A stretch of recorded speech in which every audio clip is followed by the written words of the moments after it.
The bullet was 3 inches from Tae-jun's skull when she appeared. 6 months ago, this woman couldn't walk upstairs without losing her breath.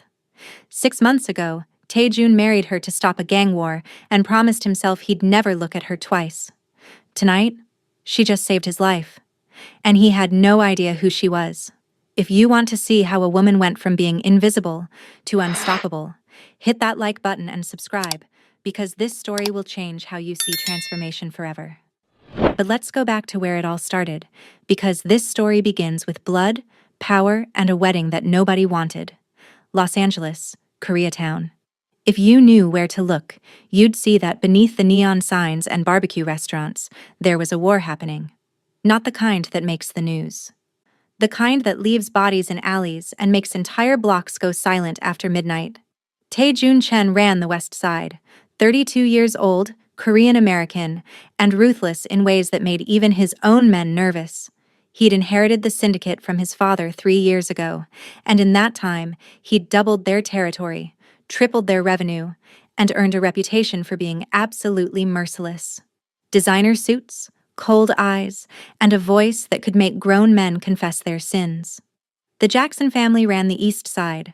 Marcus Jackson was old school, a black kingpin who'd controlled the drug trade in East LA for 20 years. He was smart, connected, and just as ruthless as Tae-jun. Their territories had coexisted peacefully for years, with a thin line of neutral ground between them, until Jackson's nephew got ambitious. It started with a shipment hijacking, then a warehouse fire, then 3 of Tae-jun's men turned up dead in a shipping container. Tae-jun retaliated. Jackson retaliated back. Within 2 months, Koreatown was a war zone. Civilians were getting caught in crossfire. The police were circling. The feds were building cases. Both organizations were hemorrhaging money and manpower. It was Marcus Jackson who proposed the truce. Tae-jun sat in his office at the back of his legitimate business, a high-end Korean steakhouse called Hanul. The walls were decorated with traditional Korean art worth more than most people's houses. His second-in-command, Danny Kim, stood by the door. "He wants a meeting," Danny said, reading from his phone. "Neutral ground. Just him and you. Says he has a proposal that ends this." Tae-jun didn't look up from the contract he was reviewing. "Tell him I'm listening. He wants it in person. Then he can come here." Danny shifted his weight. "Boss, he's offering a white flag. We should hear him out. We've lost 15 men in 2 months. The cops raided 3 of our operations last week. This war is killing us." Tae-jun finally looked up. His eyes were dark, unreadable. "Set it up. But Danny, if this is a setup, I want you to burn every single Jackson property to the ground. Understood?" "Understood." 3 days later, Marcus Jackson walked into Hanul with 2 bodyguards. He was a broad-shouldered man in his 50s, with gray in his beard and the kind of presence that commanded respect. Tae-jun met him in a private dining room, Danny and 1 other guard present. The 2 men sat across from each other. No handshake, no pleasantries. Marcus spoke first. "We're destroying each other. Your nephew started this, and I put a bullet in his head last week for it." Marcus's face didn't change.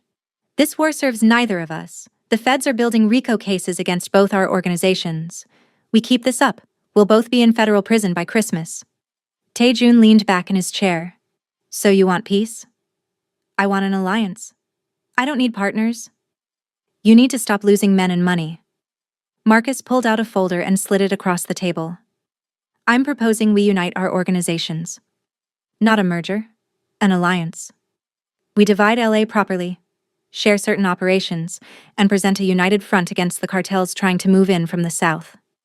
Tae-jun didn't touch the folder. "And why would I trust you?" "Because I'm offering you insurance." Marcus leaned forward. "A marriage alliance. Old school, I know, but it works. My daughter marries into your family. Our bloodlines connect. Breaking the peace means breaking family. Even in our world, that means something. You want me to marry your daughter. I want our families bound by blood and law." Tae-jun studied the older man's face. "You have 3 daughters. Which one?" "Tiana. My youngest." Tae-jun knew of Marcus's daughters. The oldest, Keisha, was a lawyer who distanced herself from the family business. The middle daughter, Nicole, was married to a tech entrepreneur in San Francisco. But Tiana? Taejun had never even seen a photo of her. Why her? Marcus's jaw tightened slightly. She's available. And she understands the life. There was something Marcus wasn't saying, but Taejun didn't care enough to dig. He opened the folder. The proposal was detailed, specific, and actually, smart. Territory divisions that made sense. Revenue sharing that benefited both sides. Joint operations that would crush their competition.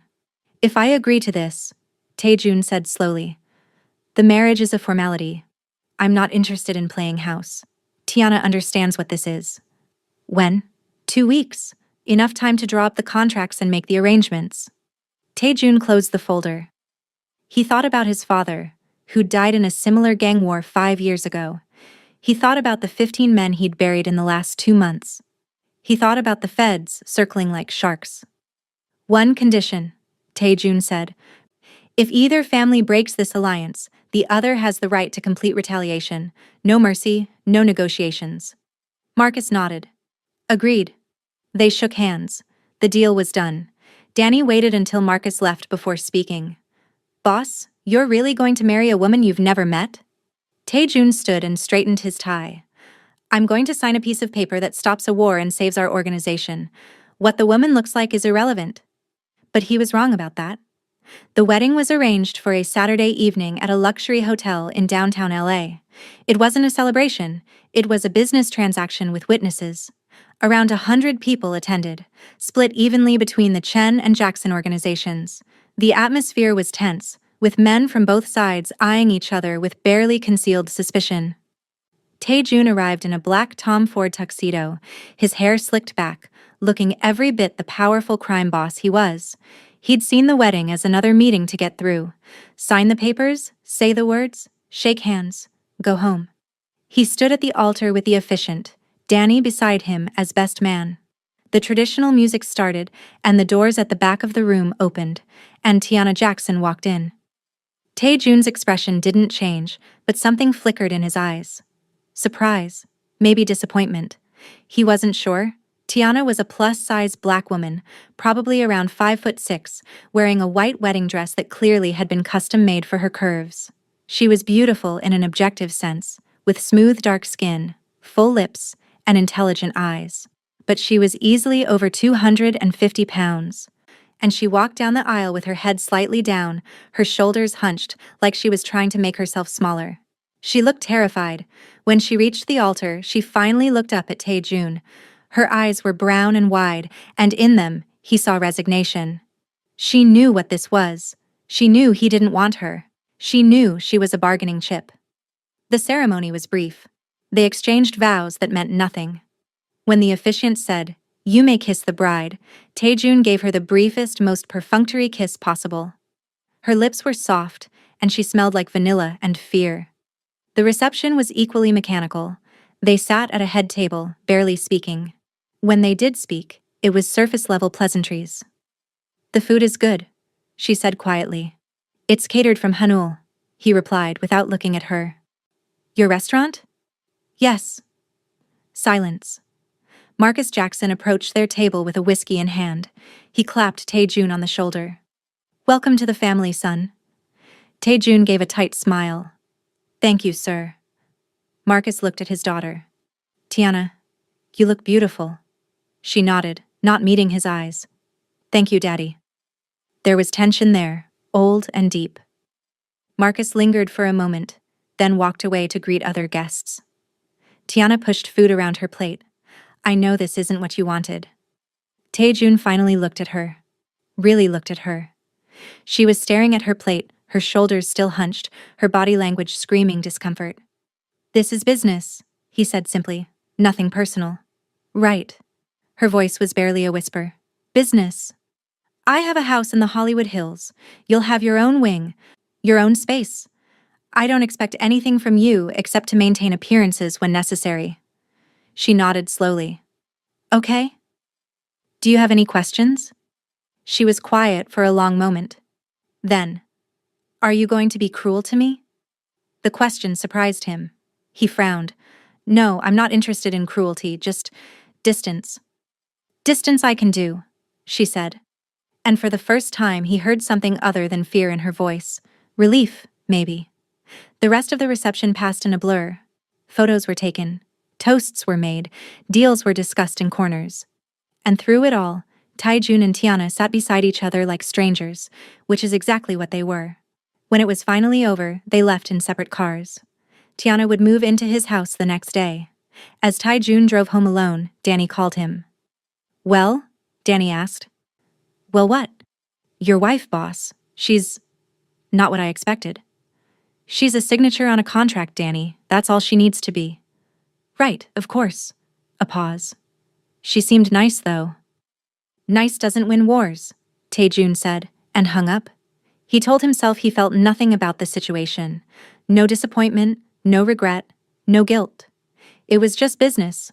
But that night, alone in his bed, he found himself thinking about the look in her eyes when she'd asked if he was going to be cruel to her. Like she'd expected cruelty. Like she was used to it. He pushed the thought away and went to sleep. Tiana moved into Taijun's house the next afternoon. The house was massive, a modern architectural masterpiece built into the Hollywood Hills with floor-to-ceiling windows overlooking the city. It had 6 bedrooms, a gym, a home theater, an infinity pool, and enough space for 10 people to live without ever seeing each other. Taejun showed her to the East Wing personally, his manner businesslike and distant. This is your bedroom, he said, opening a door to a spacious suite with its own bathroom and balcony. The closet is already stocked with clothes in your size. If you need anything else, tell Maria, the housekeeper. She comes Monday through Friday. Tiana stood in the doorway, taking it all in. The room was beautiful, decorated in soft grays and whites, but it felt sterile, like a hotel. Thank you, she said quietly. The kitchen is fully stocked. Cook whatever you want, or order in. I'm rarely here for meals. Where do you eat? The office, mostly, or out. She nodded, hugging herself. And what do I do? During the day, I mean. Taejun looked at her, confused by the question. Whatever you want, this is your home now. Do you want me to, I don't know, manage the household or something? Entertain? I'm not sure what's expected. Nothing is expected. You're free to do as you please, as long as you're available for public appearances when needed. Charity galas, business dinners, that sort of thing. So I just exist? He frowned. Is that a problem? No, she said quickly. No, I just wanted to understand. There was an awkward silence. I'll let you settle in, Taejun said, turning to leave. Taejun? He paused, looking back. Do you want me to call you something else, like honey, or? She trailed off, looking embarrassed. Taejun is fine. We're not playing pretend when we're alone. She nodded, and he left. Tiana stood in the beautiful, empty room and felt more alone than she'd ever felt in her life. The first week was disorienting. Tiana woke up each morning in the massive house, ate breakfast alone, and tried to figure out what to do with herself. She explored every room, finding spaces that were clearly never used. She swam in the pool once, but it felt weird being in a bikini with the gardeners around. She watched TV in the theater room, read books from Taijun's extensive library, and tried to make the space feel like home, but it didn't. It felt like a prison, a beautiful, luxurious prison. Taejun kept his word about distance. She rarely saw him. He left before she woke up and came home after she'd gone to bed. Sometimes she'd hear his footsteps in the other wing, or the sound of him on a phone call in his office, but they didn't interact. The few times they did cross paths, it was awkward. One morning, she came down to the kitchen at 6 a.m., unable to sleep, and found him making coffee in a t-shirt and sweatpants. It was the most casual she'd ever seen him.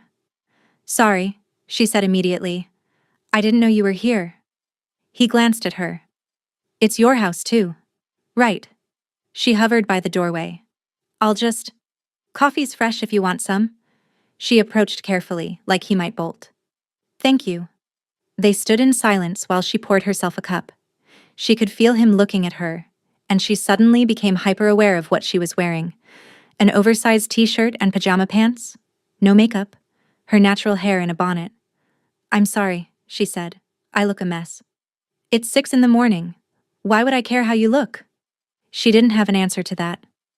She took her coffee and started to leave. Tiana. She turned back. You apologize a lot, he observed. Why? She blinked. I don't know. Habit, I guess. He studied her for a moment, then nodded and went back to his phone. Conversation over. That brief exchange stuck with her all day. You apologize a lot. Did she? She thought about it and realized he was right. She apologized for existing in spaces, for speaking, for breathing too loud. When had she become this person? By the second week, Tiana started noticing things about Taejun, even though they barely interacted. He was obsessively organized. Everything in his spaces had a place.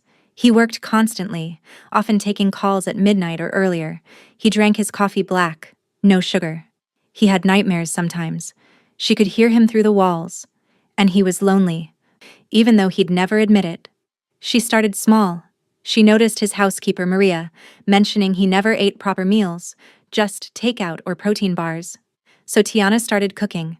Not for him, specifically. Just cooking because she was bored, and it gave her something to do. Korean food, mostly.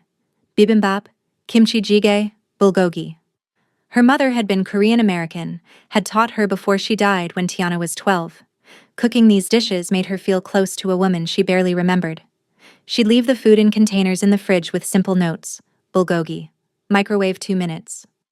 She never said anything to Taejun about it, but the containers started coming back empty. One evening, she found a note on the counter in his sharp, precise handwriting. The kimchi jjigae was good. She smiled. It was the tiniest crack in the wall between them. She started leaving food more regularly, and he started leaving notes. Not conversations, just acknowledgments. Thank you. This was excellent. Once, just, more of this, please. It wasn't much, but it was something. In the third week, she wandered into his office by accident, looking for a book she'd been reading. She knocked, heard nothing, and opened the door. The office was chaos, papers everywhere, files stacked precariously, coffee cups on every surface. It looked like a tornado had hit. She stood there, staring, until she heard footsteps behind her. Can I help you? She spun around. Taejun stood there in a suit, his expression unreadable. I'm sorry. I was looking for my book. I didn't mean to. It's fine. He moved past her into the office. What book? Never mind. I'll find it later. He looked around his office, seeming to see the mess for the first time. It's not usually this bad. You're busy, she said diplomatically. I'm reorganizing our entire filing system. It's a nightmare. She hesitated. I could help if you want.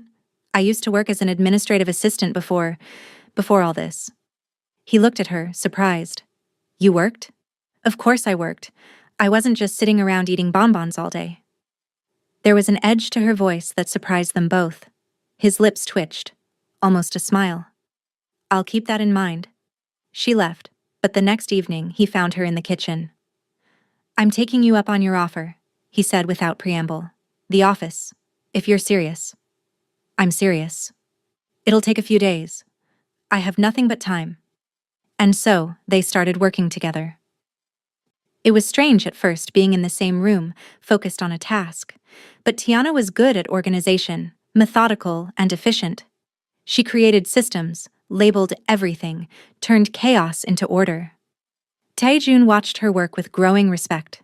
She didn't complain, didn't ask unnecessary questions, and caught mistakes he'd missed. You're good at this, he said on the third day. She looked up from the filing cabinet. Thank you. Why did you stop working? Her hands stilled. My father didn't think it was appropriate, said I should focus on the family. Doing what? Being available for this, I guess. Being a bargaining chip.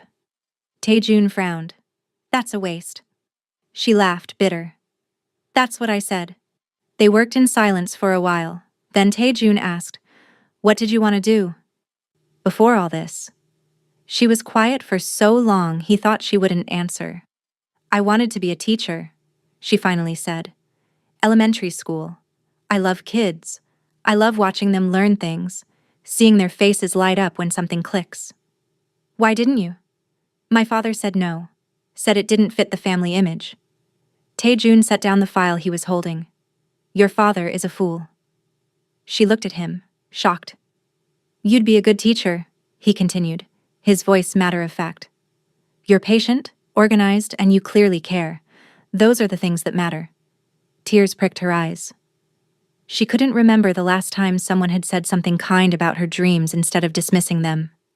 Thank you, she whispered. He nodded and went back to work, not realizing he'd just given her the first real gift she'd received in years. By the end of the month, something had shifted. They weren't friends, exactly, but they weren't quite strangers anymore either. They existed in the same space without tension. Sometimes they'd eat dinner together, talking about neutral topics like books or movies. He learned she was funny, with a dry wit that caught him off guard. She learned he was more than the cold crime boss, that he had layers. But there was still distance. Always distance. Until the night everything changed. It was 2 a.m. when Tiana heard it, a sound from Tae-jun's wing. Not a nightmare this time. Something worse. She found him in his bathroom, leaning over the sink, coughing blood. Oh my God! She rushed to him. What happened? Should I call 911? No. He grabbed her wrist with surprising strength. No hospitals, no doctors. You're coughing up blood. It's not as bad as it looks. But his face was pale, his hands shaking. What happened? Got hit during a meeting tonight. Cracked rib, probably. You need medical attention. I have a doctor who handles these things quietly. I'll call him in the morning. Tae-jun? I'm fine, Tiana. He looked at her, and for the first time she saw past the armor. He was in pain, exhausted, and trying desperately to stay in control. Let me help, she said softly. You can't. Yes, I can. Come on. She helped him to his bed, ignoring his protests. She brought him water, painkillers, and a bowl in case he threw up. She sat with him until the painkillers kicked in and his breathing evened out. As he drifted off, he mumbled, Why are you doing this? Because someone should, she said simply. When his doctor came the next morning, a discreet man who asked no questions, he confirmed it was a cracked rib and severe bruising. Nothing life-threatening, but painful. Tae-jun needed rest. For the next week, Tiana took care of him. She brought him meals, changed his bandages, made sure he wasn't overdoing it. He hated being weak, hated needing help, but he was too injured to refuse. They talked more during that week than they had in the entire month before.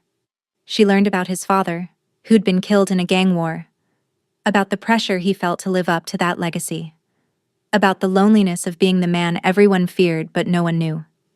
He learned about her mother, who'd died of cancer when Tiana was 12, about growing up in her father's world, always feeling like a disappointment because she wasn't interested in the business, about her struggles with food, with self-worth, with feeling invisible. You're not invisible, Tae-jun said one evening. They were in his room, her sitting in a chair beside his bed, him propped up on pillows. Yes, I am, she said sadly. I've been invisible my whole life. To my father, to my sisters, to you. I see you. She looked at him, surprised. I see you, he repeated. You're intelligent, capable, kind. You care about people even when they don't deserve it. You make the best kimchi jjigae I've ever had. You reorganized my disaster of an office in 3 days. You're sitting here taking care of a man who's done nothing to earn your kindness. I see all of that. Tears rolled down her cheeks. Why are you saying this? Because it's true. She wiped her eyes. I'm fat, Tae-jun. I saw your face at the wedding. I know I'm not what you wanted. You're right. You're not what I wanted. She flinched, but he continued. I didn't want anyone. I wanted to be alone, to not need anyone. But you've been here, and you've been real. That matters more than I thought it would. I don't understand. He reached out and took her hand. It was the first time he'd touched her since their wedding kiss. Neither do I, he admitted. But I'm starting to think this arrangement might not be as terrible as I thought. She laughed through her tears. That's the nicest thing you've ever said to me. I'm working on it. They sat like that for a long time, hands intertwined, something shifting between them. But that night, alone in her room, Tiana looked at herself in the mirror. Really looked. She saw the weight she'd carried for years, emotional and physical. She saw the woman who'd learned to make herself small, to apologize for existing, to accept being a bargaining chip. And she decided she was done. Not for Tae-jun, not to be what he wanted, but for herself. She was done being invisible. Tiana started small.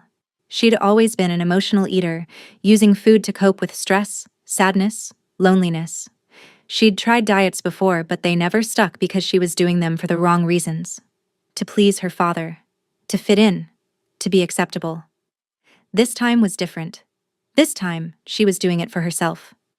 She started by seeing a therapist, something she'd wanted to do for years.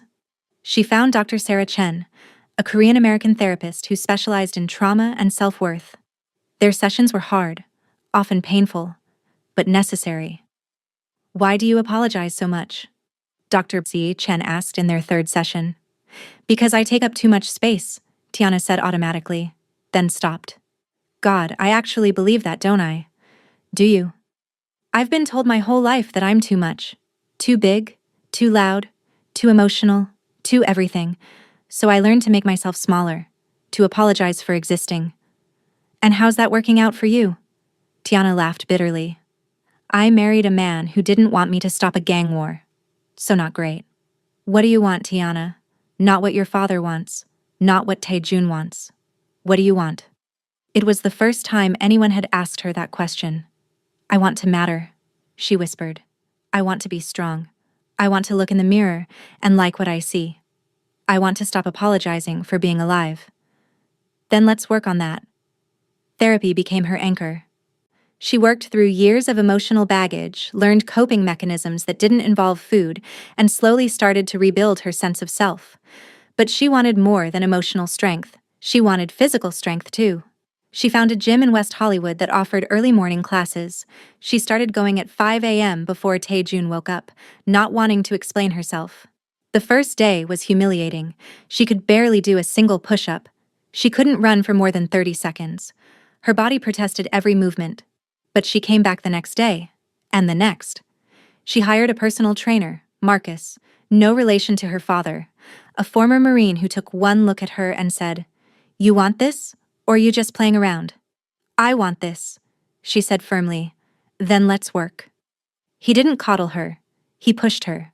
Hard. But never beyond what she could handle. He taught her about nutrition, about fueling her body instead of punishing it. He taught her that strength wasn't about the number on the scale, but about what her body could do. "You're not trying to be skinny," he told her. "You're trying to be strong. There's a difference." She loved that difference. She started changing her relationship with food. Instead of restriction and guilt, she focused on nourishment. She still cooked the Korean food she loved, but she paid attention to portions, to balance, to how different foods made her feel. The weight started coming off, slowly. 5 pounds, then 10, then 15. But more importantly, she started feeling different. Stronger, more capable, more alive. She kept it secret from Tae-jun. He'd recovered from his injury and gone back to his normal schedule, barely seeing her. She didn't tell him about therapy, about the gym, about any of it. This wasn't for him. This was for her. By the third month, she'd lost 30 pounds. Her clothes fit differently. Her face was slimmer. But the real changes were internal. She walked differently, with her shoulders back instead of hunched. She made eye contact. She stopped apologizing for everything. One morning, she came home from the gym and found Tae-jun in the kitchen, which was unusual. He looked at her in her workout clothes, sweat-soaked and exhausted, and frowned. "Where have you been?" "Gym," she said, grabbing a water bottle. "Since when do you go to the gym?" "Since 3 months ago." He studied her, and she could see him noticing the changes. "Why didn't you say anything?" "Didn't think I needed to. You don't tell me where you go." "That's different." "Why? Because your business is important and mine isn't?" There was an edge to her voice, a confidence that hadn't been there before. He blinked, clearly not expecting the pushback. "That's not what I meant." "Then what did you mean?" Nothing. Never mind. She smiled slightly, enjoying catching him off balance. I'm going to shower. As she walked past him, he caught her arm gently. Tiana. She turned. You look good, he said quietly. Healthy? Thank you. Are you happy? The question surprised her. I'm getting there. He nodded and let her go. After that, he started paying more attention. He noticed when she turned down certain foods, when she woke up early, when she came home sweaty and exhausted but smiling. He didn't comment, but he watched. One evening, he came home early and found her in the gym. Yes, his house had a gym that she'd never used before. She was with her trainer doing a brutal circuit of kettlebell swings, burpees, and mountain climbers. Marcus saw Tae-jun first and nodded. Boss? Tiana turned, surprised. Oh, hi. Don't stop on my account, Tae-jun said, leaning against the doorframe. She glanced at Marcus, who shrugged. She continued her set, hyper-aware of Tae-jun watching. When she finished, gasping for breath, Marcus handed her a towel. Good work today, Tiana. You're getting strong. Thanks, Marcus. The trainer nodded at Tae-jun and left, leaving them alone. You brought your trainer here? Tae-jun asked. Is that a problem? You said I could use the gym. No, it's fine. I'm just surprised. Why? I don't know. I guess I didn't realize how serious you were about this. She wiped sweat from her face. I'm very serious. I can see that. He moved closer. How much weight have you lost? 40 pounds. His eyebrows rose. 40? And I can deadlift 170, run 3 miles without stopping, and do 50 push-ups. Want me to prove it? He smiled, a real smile this time. I believe you. Do you? She challenged.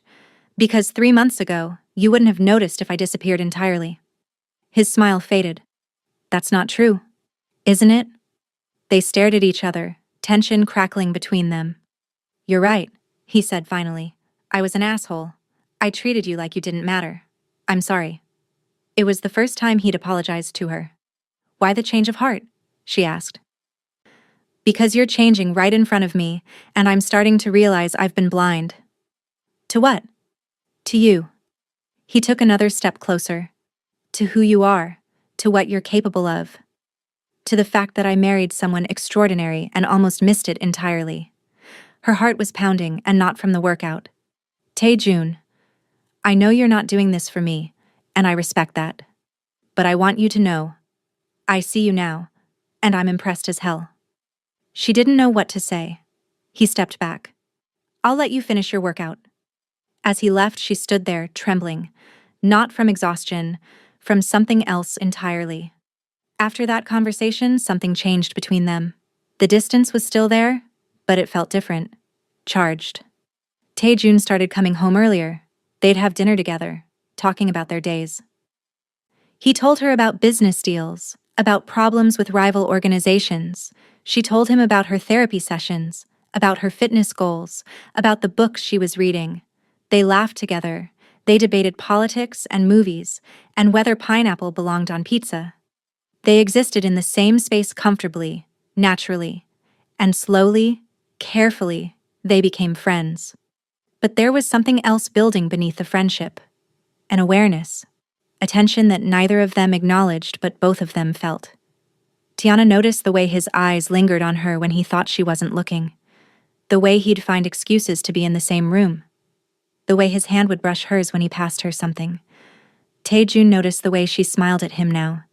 Genuine and warm. The way she'd lean in when they talked. Close enough that he could smell her perfume.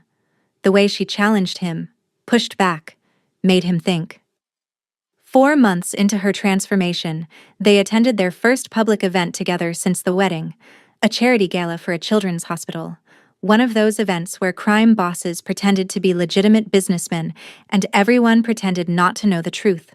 Tiana had bought a new dress, a form-fitting black number that showed off the 70 pounds she'd lost. She'd had her hair and makeup done professionally. When she walked down the stairs that evening, Tae-jun actually stopped mid-conversation with Danny, his mouth falling open slightly. Holy shit, Danny muttered. Tae-jun shot him a look that could kill, then turned to Tiana. You look beautiful. She smiled, nervous. Thank you. Too much? Not even close. At the gala, heads turned when they walked in. Tiana wasn't the timid, invisible woman anymore. She walked with confidence, her hand in the crook of Taejun's arm, smiling and making conversation with ease. Marcus Jackson was there with his new wife. When he saw Tiana, his eyes widened. Baby girl, he said, approaching them. Is that you? Hi, Daddy, Tiana said coolly. You look different. I've lost some weight. More than some. You look good. Real good. He turned to Taejun. You been treating her right? Better than you did, Tiana said before Taejun could answer. Marcus's face darkened. Watch your mouth, girl. Or what? You'll marry me off to someone else? She smiled sweetly. Oh wait, you already did that. Taejun's hand tightened on her waist, a gesture of support. Marcus glared at both of them, then stalked off. That was bold, Taejun murmured. I'm done being afraid of him, Tiana said. I'm done being afraid of everyone. He looked at her with something that might have been pride, or admiration, or something deeper. Good. Throughout the evening, Taejun found himself increasingly possessive. Men looked at Tiana, really looked at her, and he hated it. When one business associate's hand lingered too long on her lower back during a conversation, Taejun stepped in, pulling her close. She's married, he said flatly. The man backed off, hands raised. No offense, Chen. When they were alone for a moment, Tiana raised an eyebrow. Jealous? Yes, he said bluntly. She blinked, surprised by his honesty. I know I have no right to be, he continued. I know this marriage was supposed to be a formality, but somewhere along the way, it stopped feeling like business. Taejun, you don't have to say anything. I just needed you to know. But before she could respond, Danny approached with urgent news. There was a situation at one of their warehouses. Taejun needed to leave immediately. I'm sorry, he said to Tiana. Danny will take you home. Be careful, she said softly. He nodded and left, and she watched him go with a feeling she couldn't quite name in her chest. The next morning, Tiana made a decision. She'd been getting stronger physically, but she wanted more. She wanted to be able to protect herself, to never feel helpless again. She asked Marcus, her trainer, about self-defense. I know a guy, he said. Former Special Forces. He teaches Krav Maga. Very practical. Very effective. Set it up. 2 days later, she met instructor James Park, a compact Korean man in his 50s with scars on his knuckles and eyes that had seen too much. Why do you want to learn this? He asked. Because I'm married to a dangerous man in a dangerous world and I refuse to be a liability. He smiled. Good answer. Let's begin. Krav Maga was brutal. It was designed for real-world violence, not sport. It taught her how to use her opponent's strength against them, how to target vulnerable points, how to react instinctively. She threw herself into it with the same intensity she'd brought to everything else. She came home with bruises, split knuckles, and a fierce satisfaction. Taejun noticed. Of course he noticed. What happened to your hand? He asked one evening, catching her wrist gently. Training, she said. What kind of training leaves you bruised like this? The kind that teaches me how to break someone's nose if they grab me. His eyes darkened. Tiana, I'm not helpless anymore, Taejun. I refuse to be. He was quiet for a long moment, studying her face. Then, show me. What? Show me what you've learned. They went to his gym. She demonstrated a few basic moves, and he watched intently. Try it on me, he said. I don't want to hurt you. He laughed. Trust me, you won't. She grabbed him the way Instructor Park had taught her, went for a wrist lock. Taejun countered smoothly, clearly trained himself. They went back and forth, and she realized he was testing her, seeing what she knew. Finally, she managed to get him in a hold that would have been devastating if she'd followed through. Good, he said, breathing hard. Really good. They were close, too close, both breathing heavily. His hands were on her waist where he'd caught himself from falling. Her hands were on his shoulders. Taejun, she whispered. He kissed her. It wasn't like their wedding kiss, perfunctory and meaningless. This was real, intense, desperate. His hands tangled in her hair, her arms wrapped around his neck. They kissed like they'd been starving for each other, which maybe they had been. When they finally broke apart, both gasping, he pressed his forehead to hers. "I'm not good at this," he said. "At feelings, at relationships, at any of it. Neither am I. But I want to try. With you. If you want that." "I want that," she breathed. "I want you." He kissed her again, softer this time, tender. "Then you have me." That night, their marriage became real in every sense of the word, and for the first time in her life, Tiana felt truly seen, truly wanted, truly loved. The next 2 months were the happiest of Tiana's life. She and Taijun weren't pretending anymore. They were actually married, actually building something real together. She continued her training, now up to 95 pounds lost and able to hold her own in a fight. Taejun taught her about his business, trusting her with information he'd never shared before. She helped him strategize, using her intelligence and fresh perspective to solve problems. They were partners, equals. But not everyone was happy about the alliance between the Chen and Jackson organizations. Marcus Jackson had underestimated Tiana. He'd thought marrying her off would make her more controllable, more useful. Instead, she'd become independent, powerful, and worst of all, loyal to Taejun instead of her own blood, and he hated it. He started planning, quietly, carefully. He brought in his most trusted men, the ones who'd been with him since the beginning. "The alliance was a mistake," he told them. "Chen is getting too powerful, and my daughter's forgotten where she comes from. We need to remind them both who really runs this city." His plan was simple but effective. Stage an attack on one of Chen's operations, make it look like a rival cartel. When Chen retaliated against the cartel, Jackson would swoop in, take over Chen's destabilized territory, and eliminate Taejun in the chaos. And Tiana? She'd come back to the family. Or she'd be collateral damage. Marcus didn't care which. The attack came on a Tuesday night. One of Taejun's primary warehouses, the one that handled most of their import operations, was hit by a team of armed men. They killed 3 guards, stole $500,000 in product, and burned the building to the ground. Taejun got the call at 2 a.m. He was in bed with Tiana, and she woke when he bolted upright. "What's wrong?" "The Maple Street warehouse. It's gone." His voice was deadly calm, which scared her more than anger would have. "Gone how?" "Burned. People dead. Products stolen." He was already getting dressed, making calls. "I'm coming with you," Tiana said, getting up. "No. Stay here where it's safe." "Taejun, this is not a discussion." He rarely raised his voice to her, and she flinched. He saw it, closed his eyes, and softened. "Please, just stay here. I need to know you're safe." She nodded reluctantly. "Be careful." He kissed her forehead and left. At the warehouse, it was chaos. Police, fire department, his men trying to salvage what they could. Danny met him with a grim expression. 3 dead, boss. Chen, Park, and Martinez. All good men. Who did this? We found cartel markings. Los Zetas, looks like. Taejun's jaw clenched. Los Zetas was a Mexican cartel that had been trying to move into LA for months. He'd rebuffed them multiple times. This was their response. "Find them," he said coldly.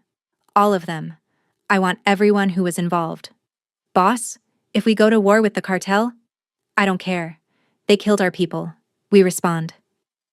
Over the next week, Taejun mobilized his entire organization. He hit Los Zetas operations up and down the coast. He sent a message. "Mess with the Chen family, and you don't survive." But he was so focused on the cartel that he didn't see the real threat. Marcus Jackson was moving his pieces into place. Tiana sensed something was wrong. Her father had called her 3 times in the past week, which was unusual. Each time he'd asked probing questions about Taejun's operations, his plans, his vulnerabilities. "Why does he want to know this?" she asked Taejun one evening. He was exhausted, running on caffeine and rage. "What?" "My father. He keeps calling, asking weird questions about your business. Probably just checking on the alliance. Don't worry about it." But she did worry. Something felt off. She decided to do something she'd never done before. She called her sister Keisha, the lawyer who'd distanced herself from the family. Tiana? What's wrong? I need to ask you something. Has Dad said anything about Tae-jun? About the alliance? Keisha was quiet for a long moment. Tiana, I'm going to tell you something, but you can't say where you heard it. Okay. Dad's been meeting with some of his old crew, the ones from before the truce. I've heard rumors he's planning something. Tiana's blood went cold. Planning what? I don't know, but be careful. You know how Dad gets when he feels disrespected. And you choosing Tae-jun over the family? He sees that as the ultimate disrespect. After hanging up, Tiana immediately called Tae-jun. He didn't answer. She tried Danny. No answer. Something was very wrong. She grabbed her phone and keys, about to leave, when the front door burst open. 3 men she didn't recognize stormed in, guns drawn. Mrs. Chen, one of them said, "You're coming with us." Her training kicked in. She grabbed a lamp and threw it at the first man, then went for the second with a knee to the groin. But the third grabbed her from behind, and she felt a needle pierce her neck. The world went fuzzy, then black. Tiana woke up in darkness, her head pounding. She was tied to a chair in what felt like an empty warehouse. As her eyes adjusted, she saw her father standing in front of her. "Daddy?" Her voice was hoarse. "You're awake. Good. What's happening? Why?" "You've been a disappointment, Tiana," Marcus said calmly. "I gave you a simple job. Marry Chen. Maintain the alliance. Keep me informed. Instead, you fell for him. You chose him over your own family." Understanding dawned, cold and terrible. "You set this up. The warehouse attack. You're trying to destroy the alliance." "The alliance was always temporary. Chen has gotten too powerful, too comfortable. I needed him distracted. Weak. And you, my dear daughter, are the perfect bait. He'll kill you for this." Marcus smiled. "He'll try. But he won't succeed. I've been in this game a lot longer than that boy. I won't let you do this. You don't have a choice." He nodded to one of his men. "Keep her here. When Chen comes for her, and he will, we'll be ready." He left, and Tiana was alone with 2 guards. She assessed her situation. Her hands were tied behind her back, but not expertly. Her legs were bound to the chair. The guards were armed, but looked bored. Not particularly alert. Instructor Park's voice echoed in her head. "In a real situation, people underestimate you. Use that." She started working on her bindings. Slowly, carefully. The rope was tight, but she'd learned flexibility training. She could dislocate her thumb if she needed to. It took 20 minutes of agonizing work, but she got her hands free. The guards hadn't noticed, both scrolling on their phones. She waited for the right moment. One of the guards walked closer to check on her. She struck fast, a throat punch that left him gasping, then grabbed his gun and turned it on the second guard. "Don't move," she said. The second guard froze. "Kick your gun over here." He did. "Now untie my legs." Once free, she knocked both guards unconscious and took their phones and weapons. She called Tae-jun. He answered on the first ring. "Tiana, where are you?" "Warehouse district, I think. East side. Tae-jun, it's my father. He's behind everything. The attack, the cartel setup, all of it. He's planning to kill you." "Where are you exactly?" She looked around, saw a window, recognized landmarks. "I think the old textile warehouse on 6th Street. I'm 10 minutes away. Stay hidden." "Tae-jun, he has at least 20 men here. Maybe more. I don't care if he has 100. I'm coming for you." "I love you," she said. "I love you too. Stay alive." She hung up and started moving. She'd learned the layout during her escape, and she used that knowledge to navigate the dark warehouse. She could hear men talking, coordinating, preparing for Tae-jun's arrival. She realized with growing horror that this wasn't just a trap for Tae-jun. This was an execution. Her father had positioned snipers, set up kill zones. When Tae-jun arrived, he wouldn't stand a chance, unless she did something about it. She found the electrical panel and killed the lights. The warehouse plunged into darkness and chaos erupted, men shouting, running, confused. In the darkness, Tiana moved like a ghost. She took out 2 more guards, stole their ammo. She sabotaged equipment, created diversions, systematically dismantled her father's perfect trap. When Tae-jun arrived with Danny and 6 of his best men, the warehouse was already in chaos. "What the hell happened?" Danny muttered. "Tiana," Tae-jun said, almost smiling. "She happened." They moved in, and it was a firefight. Tae-jun's men were outnumbered but better trained. The battle was brutal, echoing through the warehouse. Tiana was making her way to another position when she saw him. Tae-jun, separated from his men, with 2 of her father's guards closing in from behind. She didn't think. She just acted. She came out of the shadows, took down the first guard with a perfect disarm and submission hold. The second turned his gun on her, but Tae-jun shot him before he could fire. They stared at each other in the dim emergency lighting. "You came back for me," she said. "Always," he replied. Then they heard slow clapping. Marcus Jackson emerged from the shadows, gun in hand. Touching. Really. But it ends here. "Dad, don't," Tiana pleaded. "You're not my daughter anymore. You stopped being my daughter when you chose him." He raised his gun, aimed at Tae-jun. Tiana stepped in front of her husband. "Move, Tiana." "No. I will shoot through you if I have to." "Then do it. Because I'm not letting you kill him." Father and daughter stared at each other, and Marcus saw it. She'd changed. She wasn't the scared, compliant girl he'd raised. She was someone new, someone stronger, someone willing to die for what she believed in. His finger tightened on the trigger. The shot rang out. But it wasn't from Marcus's gun. Danny had circled around and put a bullet in Marcus Jackson's shoulder. The gun fell from his hand and he dropped to his knees. "Secure him," Tae-jun ordered.